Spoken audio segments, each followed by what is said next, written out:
ചിലർക്ക് നല്ല ഓരോ അടി കിട്ടിയിട്ടുണ്ട് കേട്ടോ. എന്തായാലും അത് എനിക്ക് അങ്ങ് ബോധിച്ചു.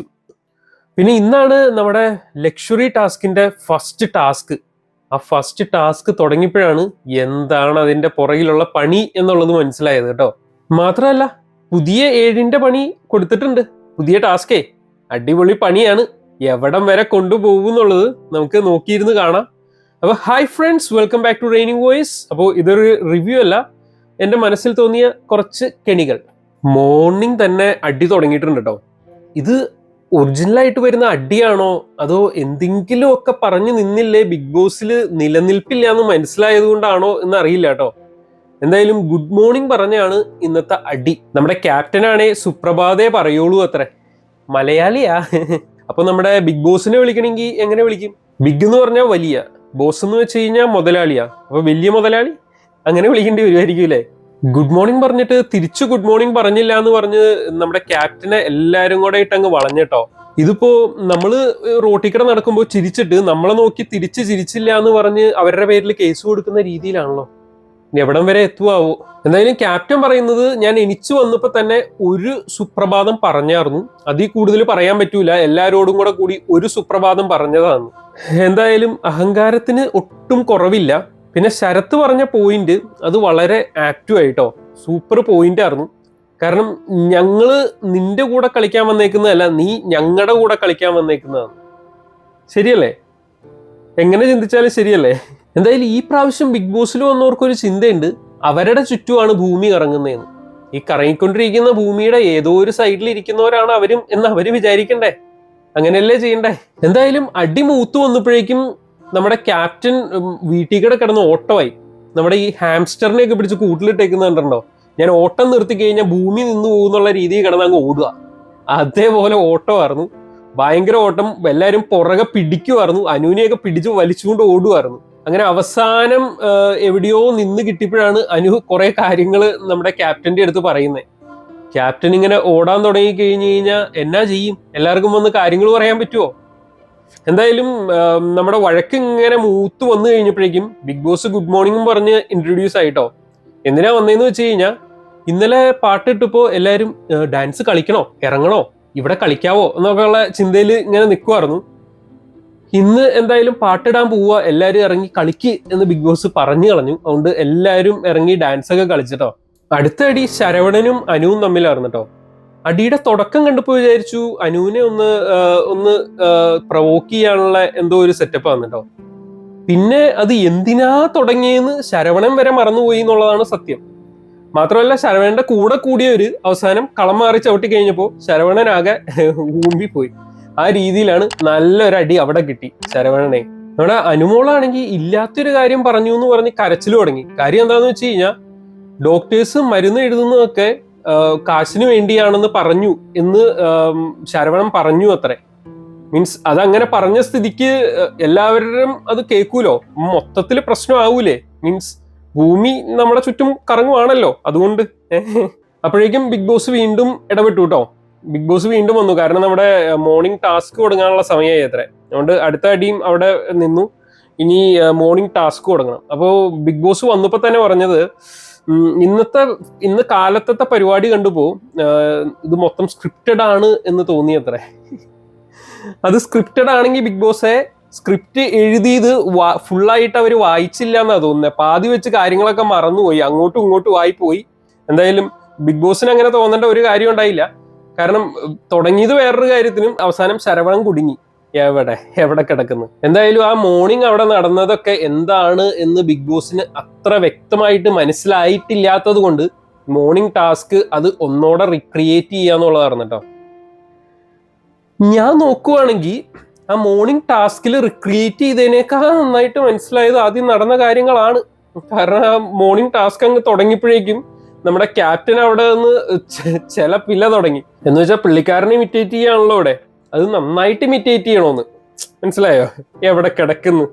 പിന്നെ നമ്മുടെ ശരവണൻ രഹസ്യമായിട്ട് കൺഫെഷൻ റൂമിൽ പോയിരുന്ന് ജിസേലിനെ കുറിച്ച് ഡ്രസ്സിന്റെ കാര്യം പറഞ്ഞതൊക്കെ അങ്ങനെ പരസ്യമായി വരുന്നുണ്ട് കേട്ടോ. എന്ന് വെച്ചാൽ ഡ്രസ്സിന്റെ കാര്യങ്ങളൊക്കെ പയ്യെ പൊങ്ങി വരുന്നുണ്ട്. അടുത്ത വഴക്കിനുള്ളത് പയ്യെ ആയി വരുന്നുണ്ട്. എന്തായാലും എന്തായാലും അതൊക്കെ പറഞ്ഞു നിൽക്കാനും കിടന്നിടത്ത് കിടന്നു ഉരുളാനും ഒക്കെ നല്ല ഐഡിയ ഉള്ളത് കൊണ്ട് ശരവണൻ ഇപ്പൊ രക്ഷപ്പെട്ടു പോയിട്ടുണ്ട്. അങ്ങനെ നമ്മുടെ കാത്തിരുന്ന ലക്ഷറി ടാസ്കിന്റെ ഫസ്റ്റ് ടാസ്ക് അങ്ങ് തുടങ്ങുക കേട്ടോ. അപ്പൊ ഈ പ്രാവശ്യത്തെ ടാസ്ക് എന്ന് വെച്ച് കഴിഞ്ഞാൽ 6 ചിട്ടുണ്ട്. അവർക്ക് 6 ഓപ്ഷൻസ് കൊടുത്തിട്ടുണ്ടായിരുന്നു. 15 സെക്കൻഡിന് 600 പോയിന്റും, അങ്ങനെ ഓരോ സെക്കൻഡ് കൂടുന്തോറും 25 പോയിന്റ് കുറച്ച് അങ്ങനെ 6 ഓപ്ഷൻസ് ആണ് കൊടുത്തത്. അപ്പോൾ അവരതിന്ന് സെലക്ട് ചെയ്തപ്പോൾ കിട്ടിയത് 16 സെക്കൻഡും 575 പോയിന്റും ആണ് കേട്ടോ.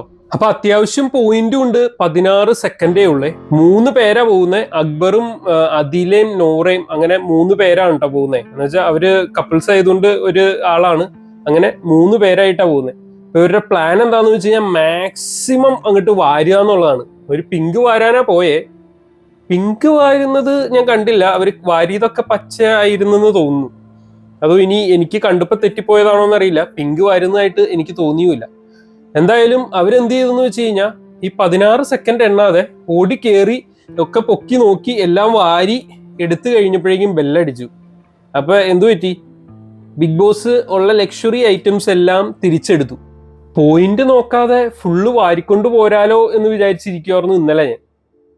ഇന്നാണ് അതിന്റെ പണി മനസ്സിലായത്. സമയം ലിമിറ്റ് കൊടുത്തു. എങ്ങനെ? അപ്പൊ മിക്കവാറും ടാസ്കുകളിൽ ഫുൾ ലക്ഷറി ഐറ്റം ടൈമിന്റെ പേരിൽ തിരിച്ചു കൊടുക്കേണ്ടി വരും എന്നാണ് എനിക്ക് തോന്നുന്നത്. അതാണ് ഇന്ന് നടന്നത്. പിന്നെ അടി ഉണ്ടാക്കാൻ എന്തൊക്കെ കാരണങ്ങളുണ്ടോ ഒന്നും വിട്ടുകൊടുക്കുന്നില്ല കേട്ടോ. ചായ, വസ്ത്രം, പിന്നെ അവിടെ ഇട്ട ചട്ടി, പിന്നെ കണ്ടത്, കേട്ടത്, അറിഞ്ഞത്, അറിയാത്തത് എല്ലാത്തിനും കൂടെ കൂടി ഇപ്പൊ അടി ഉണ്ടാക്കലാണ്. മറ്റുള്ളവരെ കളിയാക്കിക്കൊണ്ടുള്ള ആ ഒരു കണ്ടന്റ് ക്രിയേഷൻ പോലെയാണ് ഇപ്പൊ ബിഗ് ബോസിന്റെ കാര്യങ്ങൾ നടന്നുകൊണ്ടിരിക്കുന്നത്. പക്ഷെ അങ്ങനെയല്ല. അവർക്ക് എന്തൊക്കെ കഴിവുണ്ടോ ആ കഴിവൊക്കെ വെച്ച് പയ്യെ അവിടെ കണ്ടന്റ് ക്രിയേറ്റ് ചെയ്യുകയാണെങ്കിൽ അടിപൊളിയായിരിക്കും എന്ന് നിങ്ങൾക്ക് ഒരു അഭിപ്രായം ഇല്ലേ? ഉണ്ടെങ്കിൽ താഴെ പറയണേ. എനിക്ക് അതാണ് അഭിപ്രായം. എന്തായാലും പയ്യെ എല്ലാവരും പാട്ട് പാടിയും അങ്ങനെ ഡാൻസ് കളിച്ചും ഒക്കെ പയ്യെ തുടങ്ങിയിട്ടുണ്ട്. ഇനി അങ്ങനെ കുറച്ച് ഡെവലപ്പ് ആവും എന്ന് പ്രതീക്ഷിക്കുന്നു. എന്തായാലും നമ്മുടെ വീക്കിലി ടാസ്ക് അങ്ങ് തുടങ്ങുകയാണ്. അതെന്തായാലും അടിപൊളി ടാസ്ക് ആണ് കേട്ടോ. അടിപൊളി പണിയാണ് കിട്ടിയേക്കുന്നത്. അത് 4 പേർക്കാണ് കിട്ടിയേക്കുന്നത്. അപ്പോൾ കാലത്ത് അങ്ങനെ ഡോക്ടറിന്റെ പ്രശ്നമൊക്കെ ഉണ്ടാക്കി ശരവണൻ അങ്ങനെ കുഴി തോണ്ടി വെച്ചത് കൊണ്ട് ശരവണനെയാണ് ഒരെണ്ണം സെലക്ട് ചെയ്തേക്കുന്നത്. എല്ലാവരും നോമിനേറ്റ് ചെയ്യാനുള്ള കാരണം ആ കാലത്ത് നടന്ന ആ ഒരു പ്രശ്നം മാത്രമായിരുന്നു കേട്ടോ. അങ്ങനെ ഈ നോമിനേഷന്റെ ഇടയ്ക്കാണ് അടുത്ത ഒരാൾക്ക് അടി കിട്ടുന്നത് കേട്ടോ. നമ്മുടെ ബിഗ് ബോസ് ആണ് ഈ പ്രാവശ്യം അടി കൊടുത്തത്. എന്തായാലും നമ്മുടെ ക്യാപ്റ്റൻ വന്ന് നിന്ന് നോമിനേറ്റ് ചെയ്യാൻ തുടങ്ങിയപ്പോഴേക്കും ഉപദേശം തുടങ്ങി. എന്ന് വെച്ച് കഴിഞ്ഞാൽ അത് അങ്ങനെയായിരുന്നില്ല ചെയ്യേണ്ടത്, അത് ഇങ്ങനെയായിരുന്നു ചെയ്യേണ്ടതെന്നൊക്കെ പറഞ്ഞങ്ങ് തുടങ്ങിയപ്പോഴേക്കും ബിഗ് ബോസ് വിളിച്ചിട്ട് പറഞ്ഞു, ഇവിടെ ഉപദേശിക്കാനല്ല വിളിച്ച്, നോമിനേറ്റ് ചെയ്യാനായിരുന്നു. കാരണം പറഞ്ഞ ആളെ നോമിനേറ്റ് ചെയ്തിട്ട് ഇറങ്ങി പോവാൻ. അടിപൊളിയായിരുന്നു. അതെനിക്ക് വളരെ ഇഷ്ടപ്പെട്ടു. അങ്ങനെ എല്ലാവരും നോമിനേറ്റ് ചെയ്ത് 4 പേരെയാണ് കേട്ടോ സെലക്ട് ചെയ്തേക്കുന്നത്. ശരവണൻ, സൈത്യ, ബിൻസി, ഗിസൈൽ. അപ്പൊ ഇവര് 4 പേരുമാണ് ഇന്നത്തെ ടാസ്കിൽ പങ്കെടുക്കാൻ പോകുന്നത്. അപ്പൊ ടാസ്ക് വേറെ ഒന്നുമല്ല, വൈകുന്നേരം ലൈറ്റ് ഓഫ് ചെയ്ത് കഴിഞ്ഞ് കാലത്ത് ലൈറ്റ് ഓൺ ആക്കുന്നവരെ ഇവര് 4 പേരും പുറത്തായിരിക്കണം. ഇവർക്ക് ഉറങ്ങാൻ ഒരു കട്ടിലേ ഉണ്ടാവുള്ളൂ. ആ കട്ടിലിൽ ഒരാളെ കിടന്ന് ഉറങ്ങാൻ പാടുള്ളൂ. അപ്പൊ ബാക്കി 3 പേരും സൈഡിൽ തൊട്ടടുത്ത് തന്നെ ചേർന്നിരുന്ന് വർത്താനം പറയുകയും ചെയ്യണം. എന്ന് വെച്ച് കഴിഞ്ഞാൽ കട്ടിലിൽ കിടക്കുന്നയാൾക്ക് ഉറങ്ങാൻ ഇച്ചിരി ബുദ്ധിമുട്ടായിരിക്കും. മാത്രമല്ല ഈ കട്ടിലിന്റെ പുറത്ത് കിടന്ന് എവിടെ കിടന്ന് ഉറങ്ങിയാലും അവരെ ഉറക്കം തെളിയിക്കാതെ പയ്യെ പൊക്കി കൊണ്ടുപോയി ഒരു റെഡ് സ്ക്വയർ ഉണ്ട്, ആ സ്ക്വയറിൽ കൊണ്ടുപോയി ഇട്ട് കഴിഞ്ഞാൽ ആളെ എലിമിനേറ്റും ആണ്. സൂപ്പർ ടാസ്ക് അല്ലേ? എലിമിനേഷൻ വരാൻ വേറെയും വഴികളുണ്ട് എന്ന് ഞാൻ ഇന്നലെ പറഞ്ഞില്ലേ, അങ്ങനെ ഒരു വഴിയാണിത്. അപ്പൊ ഇനി വെള്ളിയാഴ്ച വരെ ഈ പരിപാടി തുടരണം എന്നാണ്. എന്ന് വെച്ച് കഴിഞ്ഞാൽ രാത്രി ഉറക്കമില്ല, കാലത്ത് പിന്നെ ഉറങ്ങാൻ പാടില്ല. അങ്ങനെ വരുമ്പോ ഇച്ചിരി ബുദ്ധിമുട്ടും. എന്തായാലും ശരവണൻ പോയി കിടന്ന് നല്ല അടിപൊളിയായിട്ട് നിലത്ത് കിടന്നങ്ങ് ഉറങ്ങി. അത് ഇച്ചിരി വെയിറ്റ് ഒക്കെ ഉള്ളതുകൊണ്ട് ആരും അങ്ങ് എടുത്ത് പൊക്കാൻ പറ്റിയില്ല. ഇന്ന് മിക്കവാറും ശരവണനെ തൂക്കും. അതിനാണ് എല്ലാവരും പ്ലാൻ ഇട്ടുകൊണ്ടിരിക്കുന്നത്. ശരവണനാണെങ്കിൽ ഫസ്റ്റ് തന്നെ ടാസ്കിന് ഇറങ്ങി എല്ലാം സെറ്റ് ചെയ്തിട്ടാണ് കേട്ടോ കിടന്നുറങ്ങിയത്. മീൻസ് എല്ലാവരും ഒന്നിച്ച് നിന്ന് ടാസ്ക് കളിച്ച് ജയിക്കാനുള്ള പ്ലാനിലല്ലേ എന്നുള്ള കാര്യങ്ങളൊക്കെ ഉറപ്പ് വരുത്തിയിട്ടാണ് കിടന്നുറങ്ങിയത്. എന്തായാലും ഗിസയിലാണെങ്കിൽ കഴിക്കാനൊന്നും എടുത്തില്ലേലും മേക്കപ്പിനുള്ള എല്ലാ ഐറ്റംസും എടുത്തിട്ടാണ് പുറത്തിറങ്ങിയേക്കുന്നത്. ബാക്കിയുള്ളവർ കുറെ നോക്കിയിരുന്ന് പയ്യെ ഇരുന്നും കിടന്നും ഒക്കെ ഉറങ്ങി. ഗിസയിൽ അവിടെ ഭയങ്കര ഡിറ്റർമിൻഡ് ആയിട്ട് നടന്ന് ഉറങ്ങാതെ സമയം കളഞ്ഞിട്ടോ. ഇങ്ങനെ രാത്രിയും പകലും ഉറങ്ങാതെ എത്ര നാള് പിടിച്ചു നിൽക്കാൻ പറ്റും എന്നൊക്കെ നമുക്ക് വഴിയെ തന്നെ കാണണം. എന്തായാലും എല്ലാവരും കൂടെ നമ്മുടെ ശരവണനെ പുറത്താക്കാനുള്ള പ്ലാനിങ്ങിലാണ്. അത് എവിടം വരെ എത്തും എന്നുള്ളതൊക്കെ നമുക്ക് നോക്കാം. നല്ല വെയിറ്റ് ഉള്ള മനുഷ്യനാണ്. എങ്ങനെയാണ് ഉറക്കത്തിൽ നിന്ന് എനിപ്പിക്കാതെ അവിടെ റെഡ് സ്ക്വയർ വരെ എത്തിക്കാൻ പോണേന്നൊക്കെ നമുക്ക് നോക്കണം. ഇനി ശരവണനെ പുറത്താക്കാം എന്നുള്ള പ്ലാനൊക്കെ റെഡിയാക്കിയിട്ട് അതിന്റെ ഇടയ്ക്ക് ചാൻസ് കിട്ടിക്കഴിയുമ്പോൾ വേറെ ആരെങ്കിലും പുറത്താക്കുമോ എന്നുള്ളതും കണ്ടിരുന്ന് അറിയണം. കാരണം എപ്പോഴാണ് കളം മാറി ചവിട്ടുന്നതെന്ന് പറയാൻ പറ്റില്ല. ആ ഒരു രീതിയിലാണ് ഇപ്പോഴത്തെ പോക്ക്. എന്തായാലും ഇന്നത്തെ എപ്പിസോഡിനായിട്ട് ആകാംക്ഷപൂർവ്വം ഞാൻ കാത്തിരിക്കുകയാണ്. എന്താകും കാര്യം എന്നറിയണമല്ലോ. അപ്പോൾ എല്ലാവർക്കും വീഡിയോ ഒക്കെ ഇഷ്ടപ്പെട്ട് കാണും എന്ന് ഞാൻ പ്രതീക്ഷിക്കുന്നു. എന്തായാലും സബ്സ്ക്രൈബ് ചെയ്തിട്ടില്ലാത്തവരൊക്കെ തീർച്ചയായിട്ടും സബ്സ്ക്രൈബ് ചെയ്യുക. ബെൽ ബട്ടൺ പ്രസ് ചെയ്യാൻ മറക്കരുത് കേട്ടോ. പിന്നെ നിങ്ങളുടെ അഭിപ്രായം താഴെ രേഖപ്പെടുത്തണം. പിന്നെ ലൈക്ക് ചെയ്യാനും മറക്കരുത്. അപ്പൊ ഇനി അടുത്തൊരു വീഡിയോയിൽ കാണുന്നവരെ ബൈ ബൈ.